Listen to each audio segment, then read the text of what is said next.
आयुष्यात पैसा महत्वाचा की माणसं? मला विचारशील तर पैसा. म्हणजे पैशाने सगळं विकत घेता येतं? पैशाने सगळं विकत घेता येत नाही, पण पैशाशिवाय काही चालत पण नाही. म्हणजे पैशापुढे माणसाची काहीच किंमत नाही? मी असं कुठं म्हणालो.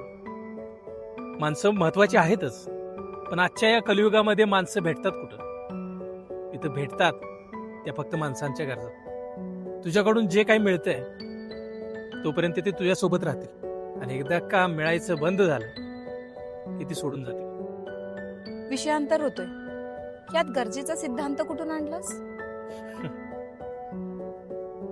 ठीक आहे, मला सांग, समाजात सगळ्यात जास्त किंमत कोणाला असते? जो लोकांच्या अडीअडचणीला जातो, जो त्यांच्या उपयोगी येतो, जो सल्ले देतो, तोच.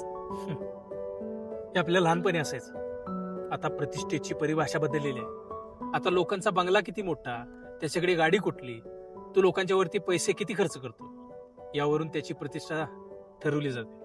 ज्याच्याकडे पैसा जास्त त्याला जास्त किंमत. मला असं नाही वाटत, कारण लोक आजही चांगल्या माणसांना किंमत देतात. That means you are not practical. तर आजूबाजूला फिरून बघ, लोक फक्त पैसा असणाऱ्या लोकांनाच किंमत देतात. असेली म्हणून पैसाच सगळं काही आहे असं होत नाही. पैशाने प्रेम विकत घेता येतं? हे मला मान्य आहे, पण मला सांग, आपल्यावरती प्रेम कोण करतं? आपल्या जवळची माणसं. मग तिथे तू पैशाचा विचारच करू नकोस. पण बाकीच्या लोकांच्या पेक्षा पैसा हा कधीही महत्वाचा आहे. या जगात सगळी नाटकं करता येतात, पण पैशाचं नाटक अजिबात करता येत नाही. पैसा आपली परिस्थिती ठरवतो, पैसा आपली मानसिक स्थिती ठरवतो, पैसा आपलं राहणीमान ठरवतं. एवढंच काय तर समाजात वावरत असताना आपला कॉन्फिडन्स हा पैशावर अवलंबून असतो. म्हणून माणसं कमवणं गरजेचं आहेच, पण त्याच्या आधी पैसा कमवणं देखील गरजेचं आहे. काय बरोबर ना?